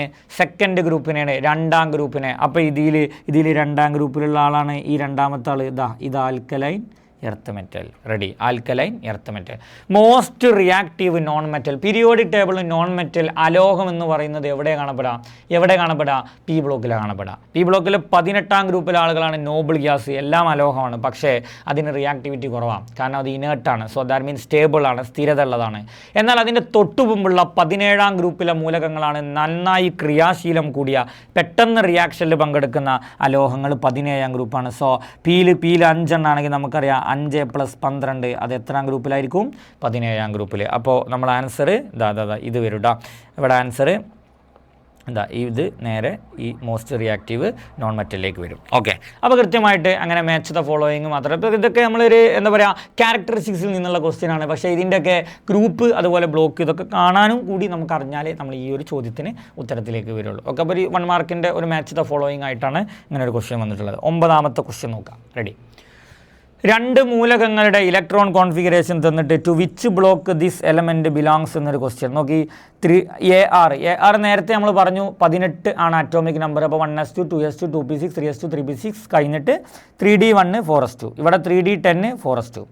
എങ്ങനെ ആയാലും ഇവിടെ 3D ഉള്ളതുകൊണ്ട് 4sലേക്ക് ഇലക്ട്രോൺ പോയതിന് ശേഷമാണ് ഇതിലേക്ക് വരിക 3Dയിലേക്ക് വരിക. ഇവിടെ അങ്ങനെ തന്നെ 4sൽ ഇലക്ട്രോൺ പോയതിന് ശേഷമാണ് ഇതിലേക്ക് വരിക 3D. അപ്പോൾ ലാസ്റ്റ് ഇലക്ട്രോൺ പോയത് ഏതുക്കാ? 3Dക്കാ. അപ്പോൾ D ബ്ലോക്കിലേക്ക് ലാസ്റ്റ് ഇലക്ട്രോൺ പോയതുകൊണ്ട് ഒന്നാമത്തെ ചോദ്യം തന്നെ എന്താ? ഈ മൂലകങ്ങൾ ഏത് ബ്ലോക്കിൽ ഉൾപ്പെടുന്നു? മൂലകങ്ങൾ ഉൾപ്പെടുന്ന ബ്ലോക്ക് ഒരു സംശയമില്ല ഏത് ബ്ലോക്കാണ്? D ബ്ലോക്കാണ്. ഏത് ബ്ലോക്കാണ്? D ബ്ലോക്ക് കേട്ടോ. ഓക്കെ, അടുത്തത് ഈ ബ്ലോക്കിൽ ഉൾപ്പെട്ട മൂലകങ്ങളുടെ 2 സവിശേഷതകൾ എഴുതുക. ഒരുപാട് സവിശേഷതകളുണ്ട്. ഓക്കെ, നമുക്ക് പ്രധാനപ്പെട്ട 2 സവിശേഷതകൾ പറയാം. ഒന്ന്, വേരിയബിൾ ഓക്സിഡേഷൻ സ്റ്റേറ്റ് കാണിക്കും, വ്യത്യസ്ത ഓക്സീകരണാവസ്ഥ കാണിക്കും. 2, കളേർഡ് കോമ്പൗണ്ട് ഫോം ചെയ്യിക്കും, നിറമുള്ള സംയുക്തങ്ങൾ ഉണ്ടാക്കും. ഓക്കെ, പിന്നെ വേണമെങ്കിൽ നമുക്ക് പറയാം ലാസ്റ്റ് ഇലക്ട്രോൺ പോകുന്നത് ഇതിലേത് ഷെല്ലിലേക്കാണ്? പെനൽറ്റിമേറ്റ് ഷെല്ലിലേക്ക്. ദാറ്റ് മീൻസ് ബാഹ്യതമ ഷെല്ലിൻ്റെ തൊട്ട് മുമ്പുള്ള ഷെല്ലിലേക്ക് ലാസ്റ്റ് ഇലക്ട്രോൺ പോകും. ഓക്കെ, പിന്നെ നമുക്ക് വേണമെങ്കിൽ പറയാം ഗ്രൂപ്പിലും പീരിയഡിലും പ്രോപ്പർട്ടിയിൽ സിമിലാരിറ്റി കാണിക്കും. ഇങ്ങനെ ഒരുപാട് പ്രോപ്പർട്ടി ഉള്ള ഒരു ബ്ലോക്കാണ് ഇത് D ബ്ലോക്ക് എലമെൻറ്റ്. D ബ്ലോക്കിൻ്റെ മറ്റൊരു പേര് നമ്മൾ നേരത്തെ ഒരുപാട് തവണ പറഞ്ഞു, ട്രാൻസിഷൻ എലമെൻറ്റ്, സംക്രമണ മൂലകം. ഓക്കെ, അടുത്ത ചോദ്യം നോക്കാം. ഒരാറ്റത്തിന് 3 ഷെല്ലുണ്ട്, ആകെ 3 ഷെല്ലുണ്ട്. ആൻഡ് 6 ഇലക്ട്രോൺ ആണ് അതിൻ്റെ എന്തിലുള്ളത്? അവസാനത്തെ ഷെല്ലിലുള്ളത് കേട്ടോ. അവസാനത്തെ ഷെല്ലിൽ 6 electron. Okay, so subshell electron വിന്യാസം എഴുതുക എന്നുള്ളൊരു ക്വസ്റ്റ്യൻ ഒരുപാട് ആളുകൾ തെറ്റിക്കാൻ സാധ്യതയുള്ള ഒരു ചോദ്യമാണത്. ഒന്ന് മനസ്സിരുത്തി വായിക്കണം. 3 ഷെല്ലുണ്ട്, അതിൽ ലാസ്റ്റ് ഔട്ടർ മോസ്റ്റ് ഷെല്ലിൽ 6 ഇലക്ട്രോൺ ഉണ്ട്. അപ്പോൾ 3 ഷെല്ലുണ്ട് എന്ന് പറഞ്ഞാൽ അവസാനത്തെ ഷെല്ല് 3 ആയിരിക്കും, ഒരു സംശയമില്ല. ഓക്കെ, അവസാനത്തെ ഷെല്ല് 3 ആണെങ്കിൽ മൂന്നാമത്തെ ഷെല്ലിൽ ആദ്യം ഇലക്ട്രോൺ പോവുക എസ്ക്കേക്കരം. അപ്പോൾ എസ്ക്ക് 2 പോകും. പിന്നെ മൂന്നാമത്തെ ഷെല്ലിൽ തന്നെ ഏതൊക്കെ പോകും? പീക്ക്. അപ്പോൾ ശ്രദ്ധിക്കേണ്ട ഒരു പോയിന്റ്, ഈ ഔട്ടർ മോസ്റ്റ് അവസാനത്തെ ഷെല്ലിൽ ആകെ എത്ര ഇലക്ട്രോണേ ഉള്ളൂ? 6 ഇലക്ട്രോണേ ആകെ ഉള്ളൂ. ആകെ 6 ഇലക്ട്രോണേ അവസാനത്തെ ഷെല്ലിലുള്ളൂ. ഇപ്പോൾ 2 എസ്ക്ക് പോയി. അപ്പോൾ ഈ പിയിൽ എത്രണ്ണേ വരാൻ പാടുള്ളൂ? 4. ഇത് തെറ്റിക്കും. ഇത് ചില ആൾക്കാർ ഇങ്ങനെ അവസാനത്തെ ഷെല്ലിൽ 6 എന്ന് പറയുമ്പോൾ 3p6 പറഞ്ഞിട്ടേക്കും. ഇപ്പം നിങ്ങൾ കൂട്ടി നോക്കി, അവസാനത്തെ ഷെല്ല് എന്ന് പറഞ്ഞാൽ ഇത് മൂന്നാമത്തെ ഷെല്ല്. ഇപ്പോൾ അവസാനത്തെ ഷെല്ലിൽ 3 6 എത്ര വന്നു? 8 വന്നു. അപ്പോൾ ഇങ്ങനെ എഴുതിയാൽ അതെന്താണ്? തെറ്റാണ്. ഓക്കെ, അപ്പോൾ ഇതിൻ്റെ കംപ്ലീറ്റ് എങ്ങനെ എഴുതും? 1s2 2s2 2p6 3s2 3p4. ഇനി എസ് ഇലക്ട്രോണുകളുടെ എണ്ണം എത്ര? ആകെ എസ്സിലുള്ള ഈസി ക്വസ്റ്റ്യൻ ആണ്. ഇവിടെ എസ്സിൽ എത്ര ഉണ്ട്? 2, ഇവിടെ 2, ഇവിടെ 2. അപ്പോൾ ടോട്ടൽ എസ്സിൽ എത്ര ഇലക്ട്രോൺ ഉണ്ട്? 6 ഇലക്ട്രോൺ. പീരിയഡ്, ഗ്രൂപ്പ് എന്നിവ കണ്ടെത്തുക. Period, group. ഇതിൻ്റെ ലാസ്റ്റ് ഇലക്ട്രോൺ പോയത് പീക്കാണ്. അപ്പോൾ ഇതിൻ്റെ ബ്ലോക്ക് ചോദിച്ചിട്ടില്ല, പക്ഷെ നമുക്ക് ബ്ലോക്ക് ചെയ്താൽ എന്താണ്? പി. ഓക്കെ, പി ബ്ലോക്കിൻ്റെ അവസാനത്തെ ഷെല്ലിൽ നോക്കട്ടെ. അവസാനത്തെ പിയിൽ 4 ഇലക്ട്രോൺ ആണെങ്കിൽ ആ 4ലേക്ക് 12 കൂട്ടിയാൽ അതിൻ്റെ ഗ്രൂപ്പ് നമ്പർ കിട്ടും. അപ്പോൾ 4 + 12 ഗ്രൂപ്പ് നമ്പർ 16 എന്ന് കിട്ടും. ഓക്കെ, ഇനി പീരിയഡ് നമ്പറാണ്. പീരിയഡ് നമ്പർ എന്ന് പറയുന്നത് എപ്പോഴും ലാസ്റ്റത്തെ ഷെല്ലിൻ്റെ നമ്പർ. അപ്പോൾ 3, പീരിയഡ് നമ്പർ 3. ഓക്കെ, ഇതൊക്കെ ഈസി ക്വസ്റ്റ്യൻ ആണ്, മാർക്ക് കളയരുത്. ഓക്കെ, ദെൻ അടുത്തത് നമ്പർ 11. നോക്കി, ABC. ഇത് കുറച്ച് ഒന്ന് ആലോചിച്ച് ചെയ്യേണ്ട ഒരു ക്വസ്റ്റ്യനാണ്. ഒരു പുതിയൊരു ടൈപ്പ് ഓഫ് ക്വസ്റ്റ്യനാണ്. ഇതുവരെ ഒന്നും കണ്ടുപരിചയം ഉണ്ടാവാൻ സാധ്യതയില്ലാത്തൊരു ക്വസ്റ്റ്യൻ. നോക്കി, ABC എന്ന് പറയുന്ന 3 ആൾക്കാർ. ഓക്കെ, അപ്പോൾ എ എന്ന് പറയുന്ന ആൾ ശ്രദ്ധിച്ചോ, എ ഉണ്ട്, ഒരു ബി ഉണ്ട്, ഒരു സി ഉണ്ട്. ഓക്കെ, എ എന്ന് പറയുന്നത് Z-1 ആണ്, ബി എന്ന് പറയുന്നത് Z ആണ്, സി എന്ന് പറയുന്നത് Z+1 ആണ്. ഓക്കെ, എന്ന് പറഞ്ഞാൽ ഇങ്ങനെയാണ് തന്നിട്ടുള്ളത്. ആറ്റോമിക് നമ്പർ ഇങ്ങനെയാണ്. എൻ്റെത് Z-1. ഓക്കെ, ആ റെസ്പെക്റ്റീവ്ലി അങ്ങനെ നോക്കിയാൽ നമുക്ക് മനസ്സിലാവും. എന്താ? A Z-1, B Z, then C Z+1. Okay, ഇനി ഒരൊറ്റ പോയിന്റ് പറയുന്നുണ്ട്. B is an inert gas with atomic number 10. B എന്ന് പറയുന്നത് ഒരു ഇനേർട്ട് ഗ്യാസ് ആണ്. അതിൻ്റെ അറ്റോമിക് നമ്പർ എത്രയാണ്? 10 ആണ്. ഇതിൻ്റെ ആറ്റോമിക് നമ്പർ 10 ആണെങ്കിൽ ഈ Z-1 എത്ര ഏകരം? ഇതിൻ്റെ ആറ്റോമിക് നമ്പർ 9 ഏകരം. ഇതിൻ്റെ ആറ്റോമിക് നമ്പർ എത്ര ഏകരം? 11 ആയിരിക്കും. എന്താണ് സംശയം? ഓക്കെ, അപ്പോൾ എ എന്ന് പറയുന്ന ബി എന്ന് പറയുന്നതിൻ്റെ അറ്റോമിക് നമ്പർ 10 ആണ്. അപ്പോൾ അറ്റോമിക് നമ്പറാണ് Z എന്ന് പറയുന്നത്, അതിന് 1 കുറച്ചതാണ് എ. അപ്പോൾ 9, ഇത് 11 കിട്ടി. ചോദ്യം എന്താ? Predict the group of A and B. A ഏത് ഗ്രൂപ്പിലായിരിക്കും? ബി ഏത് ഗ്രൂപ്പിലായിരിക്കും? നമ്മളിനി പ്രെഡിക്റ്റ് ചെയ്യുന്നതിന് മുമ്പ് ഇനി കൺഫ്യൂഷൻ വരാതിരിക്കാൻ വേണ്ടി നമ്മൾ ഇതിൻ്റെ ഇലക്ട്രോൺ കോൺഫിഗറേഷൻ ഒന്ന് എഴുതി നോക്കാം. ഇതിൻ്റെ 1s2, ഇതിൻ്റെ 2s2 2p6 എന്ന് വരും. 1s2 2s2 2p6 എന്ന് വരും, 10 വരുമ്പോൾ. ഓക്കെ, സോ ഇതോ 1s2 2s2 2p എന്ത് വരും? 5 എന്ന് വരും. 1s2 2s2 2p5. അപ്പോൾ ഇതിൻ്റെതോ 1s2 2s2 2p6 3s1 എന്ന് വരും 11ൻ്റെത്. Okay, predict the group of A and B. A എത്രാമത്തെ ഗ്രൂപ്പിലാണ്? നോക്കി എ എത്രാമത്തെ ഗ്രൂപ്പിൽ കിട്ടും? എ എന്ന് പറയുന്ന ആൾ എത്രാമത്തെ ഗ്രൂപ്പിൽ പറയും? എൻ്റെ പിയിൽ 5 ഇലക്ട്രോൺ ഉണ്ട്. അപ്പോൾ 5 + 12 17. ബിയോ ബീൻ്റെ പിയിൽ 6 ഇലക്ട്രോൺ ഉണ്ട്. അപ്പോൾ 6 + 12 18. അപ്പോൾ ഗ്രൂപ്പ് കിട്ടി. ഓക്കെ, അപ്പോൾ എൻ്റെയും ബീൻ്റെയും ഗ്രൂപ്പ് കിട്ടി. ഇനി നിങ്ങളോട് സീൻ്റെ ഗ്രൂപ്പ് ചോദിക്കുകയാണെങ്കിൽ സി എസ് ബ്ലോക്കാണ്. നോക്കി, എസ് ബ്ലോക്കാണ്. അതിൽ 1 ഇലക്ട്രോൺ ആണുള്ളത്. അതുകൊണ്ട് ഇതിൻ്റെ ഗ്രൂപ്പ് എത്രയേക്കരം? 1 അതിക്ക് 12 കൂട്ടണ്ട. പി ആണെങ്കിൽ 12, എസ് ആണെങ്കിൽ അതിൻ്റെ മേലുള്ളത്, പി ആണെങ്കിൽ മേലുള്ളത് +12, ഡി ആണെങ്കിൽ മേലുള്ളത് പ്ലസ് അപ്പുറത്തെ എസ്സിലുള്ളത്. ഇങ്ങനെയാണ് അതിൻ്റെ ഗ്രൂപ്പ് നമ്പർ കാണാൻ. ഓക്കെ, അപ്പോൾ കിട്ടി. ഇച്ച് element has highest ionisation enthalpy. Ionisation enthalpy ഏറ്റവും കൂടുതൽ ഉണ്ടാവുക പീരിയോഡിക് ടേബിളിലെ പി ബ്ലോക്കിലെ 18ാം ഗ്രൂപ്പിനാണ്. അപ്പോൾ ഈ 18ാം ഗ്രൂപ്പിലുള്ള ബിക്കായിരിക്കും എന്തുണ്ടാവുക? അയോണൈസേഷൻ എൻതാൽപ്പി ഏറ്റവും കൂടുതൽ ഉണ്ടാവുക. അപ്പോൾ ആരാണ് answer? B is the answer കേട്ടോ, ബി. ഓക്കെ, അടുത്തത് which element has lowest ionisation enthalpy. ഒരു കൺഫ്യൂഷനും വേണ്ട, സി ആണ്. കാരണം അത് ഏത് ബ്ലോക്കാണ്? സി എസ് ബ്ലോക്കാണ്. എസ് ബ്ലോക്കിന് അയോണൈസേഷൻ എൻതാൽപ്പി ഏറ്റവും കുറവാണ്. കാരണം പീരിയോഡിക് ടേബിളിൽ നിന്ന് ലെഫ്റ്റിൽ നിന്ന് എസ് ബ്ലോക്കിൽ നിന്ന് ഇങ്ങനെ പോയിരുന്നു 18 ആ ഒരു ലെഫ്റ്റിൽ നിന്ന് റൈറ്റിലേക്ക് ഇങ്ങനെ വരുമ്പോൾ അതിൻ്റെ അയോണൈസേഷൻ എൻതാൽപ്പി ഇങ്ങനെ എന്ത് ചെയ്യും? കൂടി വരും. അപ്പോൾ എസ് ബ്ലോക്കിന് പറ്റ അയോണൈസേഷൻ എൻതാൽപ്പി എന്തായിരിക്കും? കുറവായിരിക്കും. ഓക്കെ, അപ്പോൾ ആ 3 ചോദ്യങ്ങൾ ശ്രദ്ധിക്കട്ടോ. അപ്പോൾ ഇത് ഒരു നോട്ട് ഇട്ട് വെക്കേണ്ടതാണ് ക്വസ്റ്റ്യൻ കേട്ടോ. ഈ ടൈപ്പ് ഓഫ് ക്വസ്റ്റ്യൻസ് ഒക്കെ ഒന്ന് ആലോചിച്ച് വെക്കുക. റെഡി? 12ാമത്തെ ചോദ്യത്തിലേക്ക് പോവാം. The last 7 electron of an element X enter into 3D subshell. Okay, complete subshell electron configure. Last electron നോക്കി കേട്ടോ. ലാസ്റ്റ് ഇലക്ട്രോൺ എൻ്റർ ആയത് 3Dയിൽ എണ്ണം. ഇത് കംപ്ലീറ്റ് ആക്കണം. അപ്പോൾ ഇതിൽ 1s2 2s2 2p6 3s2 3p6 ഇത് നിങ്ങൾ എഴുതും. പക്ഷേ ഇവിടെ നിന്ന് അങ്ങോട്ടുള്ളത് ഏതുണ്ടോ നോക്കാൻ വേണ്ടിയിട്ടാണ് ഈ ചോദ്യം. നോക്കി, 3D7ക്ക് ഇലക്ട്രോൺ വരണമെങ്കിൽ ആദ്യം അവിടെ ആര് കംപ്ലീറ്റ് ആവണം?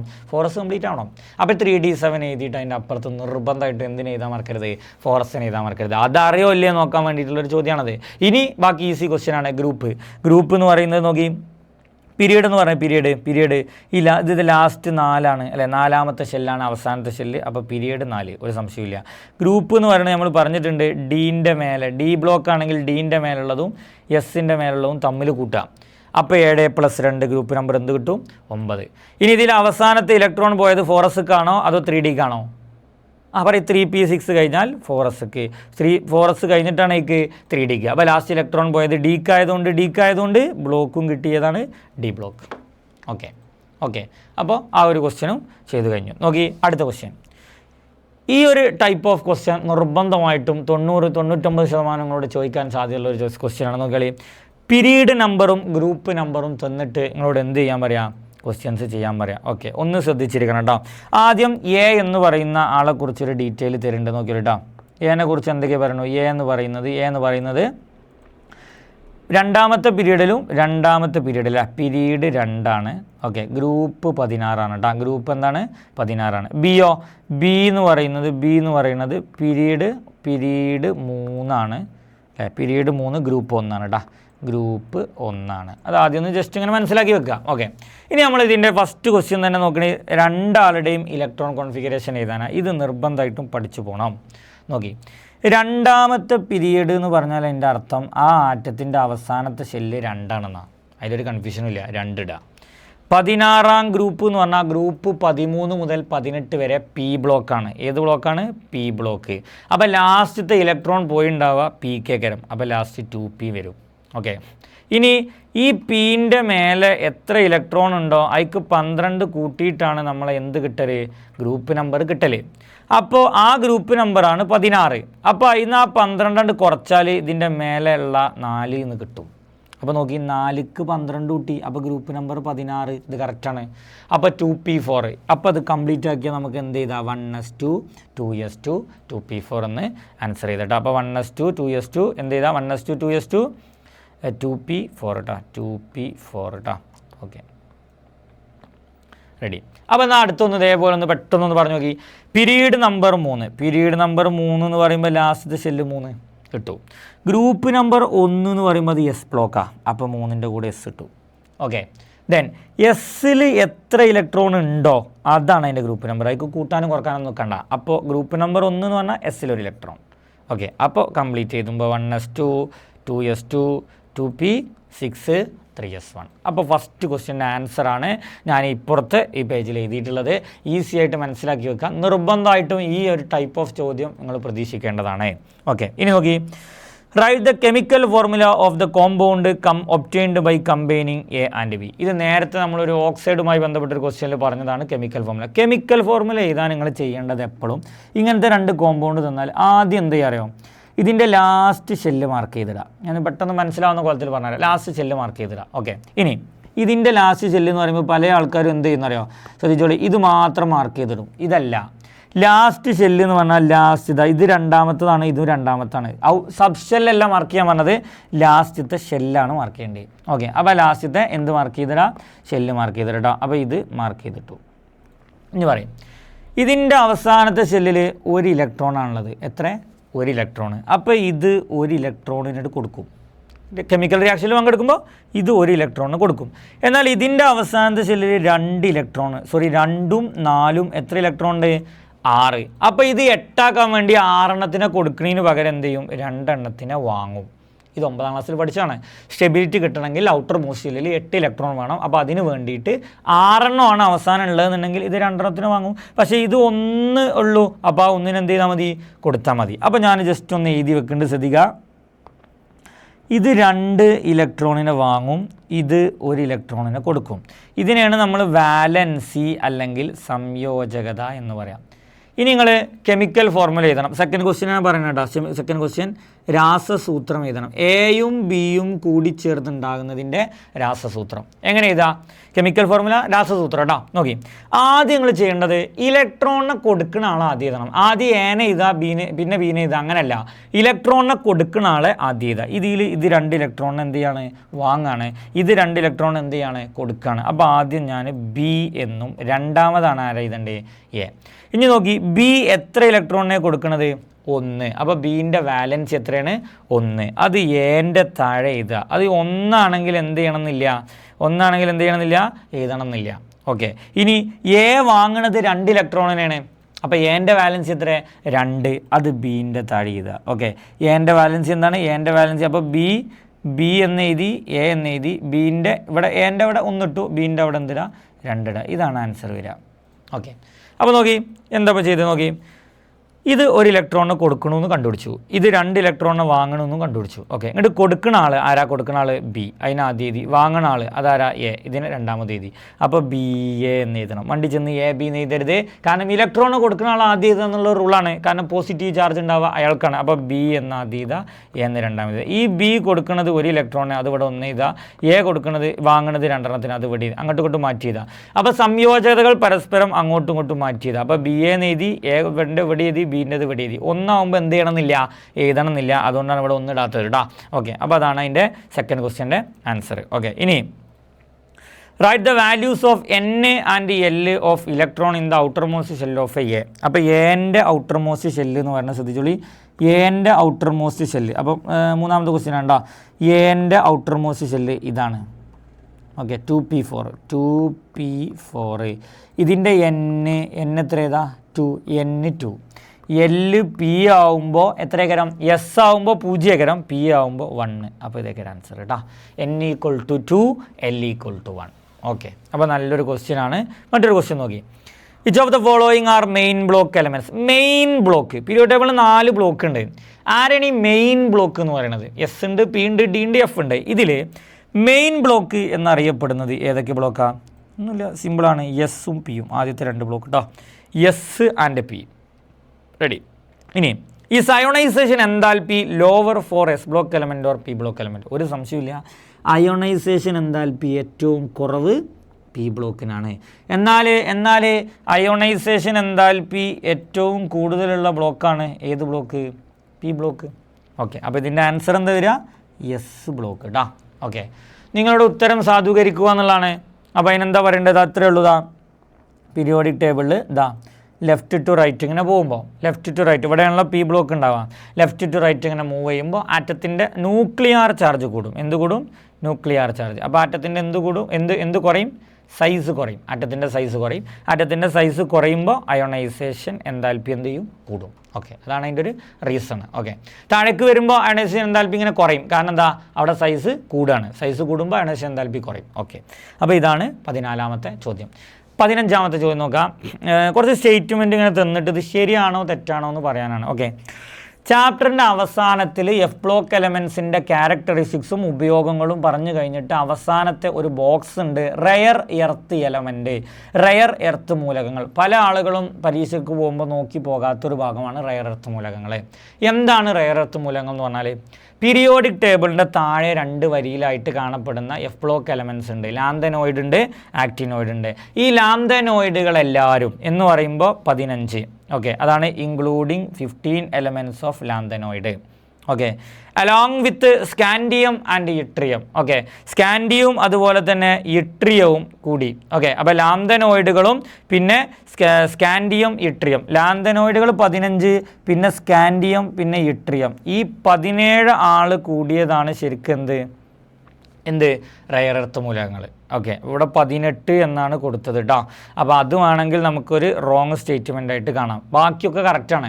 15 എലമെൻറ്റ് ലാന്തനോയിഡത്തതും പിന്നെ സ്കാൻഡിയും ഇട്രിയും കൂട്ടുമ്പോൾ അതിൽ എത്രണ്ണേ വരുള്ളൂ? 17. റെയർ എർത്ത് മൂലകങ്ങൾ 17 ഉള്ളൂ. പക്ഷേ അവിടെ ക്വസ്റ്റ്യനിൽ അവിടെ 18 എന്ന് കൊടുത്തതുകൊണ്ട് നമുക്കത് റോങ് ആണെന്ന് പറയാം. അപ്പോൾ ആ റോങ്ങിനെ നമുക്ക് ജസ്റ്റ് ഒന്ന് ക്ലിയർ ആക്കുകയാണെങ്കിൽ അവിടെ 17 കൊടുത്ത് ക്ലിയർ ആക്കാം. Okay, actinoids are radioactive. അതിൽ സംശയമില്ല, എഫ് ബ്ലോക്കിൻ്റെ ക്യാരക്ടറിസ്റ്റിക്സ് പഠിച്ചതാണ്. Okay, neodymium is used for making strong magnet. Neodymium ശക്തിയേറിയ കാന്തം ഉണ്ടാക്കാൻ ഉപയോഗിക്കുന്നു. അതും കറക്റ്റാണ്, ഒരു തെറ്റില്ല.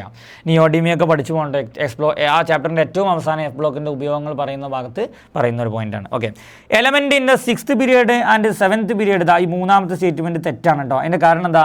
6th പീരിയഡിലെ നോക്കി 6, 7 പീരിയഡ് ആക്റ്റിനോയിഡുകൾ 6ലല്ല. ആക്റ്റിനോയിഡുകൾ 7ാമത്തെ പീരിയഡിലും ലാന്തനോയിഡുകൾ 6ാമത്തെ പീരിയഡിലും. നേരെ തിരിച്ചാണ് വരേണ്ടത്.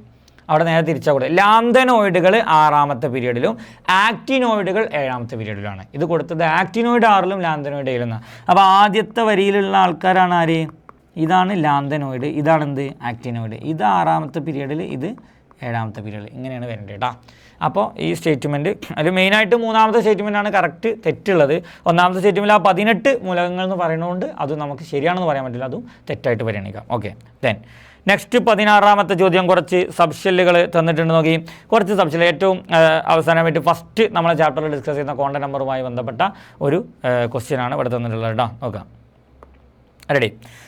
ഏതൊക്കെ സബ്ഷെല്ലുകളാണ് തന്നിട്ടുള്ളതെന്ന് ഞാൻ ജസ്റ്റ് ഒന്ന് അപ്പുറത്ത് എന്ന് എഴുതി വെക്കുന്നുണ്ട്. ആദ്യം നമ്മൾ 3D ഇടാം. ഓക്കെ, നോക്കാം, 3D പിന്നെ 2P ഉണ്ട്, 2P ഉണ്ട്, പിന്നെ 1s 4f കേട്ടോ, 1s 4f. ഓക്കെ, ചോദ്യം എന്താണ്? Find the L value of each subshell. L value മാത്രമാണ് കാണാൻ പറഞ്ഞത്. ഞാൻ രണ്ടും ഒന്ന് കണ്ടു നോക്കാം കേട്ടോ. അപ്പോൾ ഓരോന്നും ഒന്ന് ചെയ്ത് നോക്കാം. നോക്കി, ഇതിൻ്റെ n3, ഇതാണ് n കേട്ടോ. അപ്പോൾ n2, ഇതിൻ്റെ n1, ഇതിൻ്റെ n4 കേട്ടോ. ഓക്കെ, ഇനി L എന്ന് പറയുമ്പോൾ നമ്മൾ തുടക്കത്തിൽ പറഞ്ഞിട്ടുണ്ട്. നോക്കിയാൽ L0, 1, 2, 3, S-P-D-F ഇങ്ങനെ വരിക എല്ലിൻ്റെ വാല്യൂ കേട്ടോ. ഓക്കെ, അപ്പോൾ നോക്കി, എല്ലിൻ്റെ വാല്യൂ D എന്ന് പറയുമ്പോൾ ഇവിടെ 2, P എന്ന് പറയുമ്പോൾ L = 1, S എന്ന് പറയുമ്പോൾ L = 0, ദെൻ F എന്ന് പറയുമ്പോൾ L = 3. ഓക്കെ, അപ്പോൾ ഇതാണ് ഫസ്റ്റത്തെ ക്വസ്റ്റ്യൻ ആൻസർ കേട്ടോ. എൽ വാല്യൂ ഓരോരുത്തരുതും കാണുക എന്നുള്ളത്. ഓക്കെ, അത് എഴുതി. ഇനി അടുത്തെന്താ? എന്നും എല്ലും വിലകൾ പ്ലസ് ചെയ്തിട്ട് അതിൽ സബ്ഷെല്ലുകളുടെ ഊർജ്ജം കൂടി വരുന്ന ക്രമത്തിൽ എഴുതുക. അപ്പോൾ ഒന്ന് ജസ്റ്റ് ആഡ് ചെയ്ത് നോക്കുക. സബ്ഷെല്ലുകളുടെ ഊർജ്ജം കാണാൻ ചോദിച്ചു കഴിഞ്ഞാൽ എപ്പോഴും ചെയ്യേണ്ട ഒരു സാധനമാണ്. നോക്കിയാൽ എന്നും എല്ലും തമ്മിൽ കൂട്ടിയിട്ട് ആ n+L കൂടുതലുള്ള ആൾക്ക് ഊർജ്ജം അല്ലെങ്കിൽ എനർജി കൂടുതലായിരിക്കും. ഓക്കെ, ഇനി അഥവാ ഇത് കൂട്ടിയിട്ട് ഒരേപോലെ കിട്ടണം, രണ്ടാൾക്കും 5 കിട്ടി, അങ്ങനെയാണെങ്കിൽ n കൂടുതലുള്ള ആൾക്ക് എന്ത് കൂടുതലേക്കരം? ഊർജ്ജം കൂടുതലേക്കരം. ഇനി ഒന്നിങ്ങനെ കൂട്ടി നോക്കി, നമ്മൾ കൂട്ടി നോക്കി, ഇത് രണ്ടും കൂട്ടി എത്ര കിട്ടും? 5. ഇത് രണ്ടും കൂട്ടി എത്ര കിട്ടും? 3. ഇത് രണ്ടും കൂട്ടി എത്ര കിട്ടും? 1. ഇത് രണ്ടും കൂട്ടി എത്ര കിട്ടും? 7. അപ്പോൾ ഇതിൽ ഏറ്റവും n+L വാല്യൂ കുറഞ്ഞ ആളാരാ? 1s. 1s-നേക്കാൾ എനർജി കുറവ്. അപ്പോൾ ആർക്കാ വരിക? 2p, കാരണം ഇത് 3ആണ്. ഓക്കെ, പിന്നെ ആർക്കാ വരിക? 3d, കാരണം 5ആണ്. അതിനേക്കാൾ കൂടുതലുണ്ടായിരിക്കും 4f-ന്. അപ്പോൾ ഇതാണ് ആ ക്രമം. റെഡി? ഓക്കെ. അപ്പോൾ ഇത്രയും ഏകദേശം ഒരു 16 ചോദ്യങ്ങളാണ് നമ്മൾ പീരിയോഡ് ടേബിളും ഇലക്ട്രോൺ വിന്യാസവും period table and electron configuration എന്ന് പറയുന്ന എല്ലാ ഭാഗവും ഏകദേശം നമ്മൾ എന്ത് ചെയ്തിട്ടുണ്ട്, ടച്ച് ചെയ്തിട്ടുണ്ട്. കോണ്ടന്റ് നമ്പറിലെ ചോദ്യങ്ങൾ വന്നിട്ടുണ്ട്. ഇലക്ട്രോൺ വിന്യാസം എന്ന് പറയുന്ന ഭാഗത്തു നിന്നുള്ള ചോദ്യങ്ങൾ വന്നിട്ടുണ്ട്. S block, p block, d block, f ബ്ലോക്കിൻ്റെ ക്യാരക്ടറിസ്റ്റിക്സ് സവിശേഷതകളിലൂടെ കടന്നു പോയിട്ടുണ്ട്. പിന്നെ നമ്മൾ അയണൈസേഷൻ എൻതാൽപ്പി എന്ന് പറയുന്ന ഭാഗം നമ്മൾ തുടക്കത്തിൽ ഈ ചാപ്റ്ററിൽ ഡിസ്കസ് ചെയ്യുന്ന ഭാഗങ്ങൾ ഏതൊക്കെ പറഞ്ഞോ ആ ഭാഗത്തിലൂടെയൊക്കെയുള്ള ചോദ്യങ്ങൾ നമ്മൾ ഇതിലൂടെ കടന്നു പോയിട്ടുണ്ട്. അതുകൊണ്ട്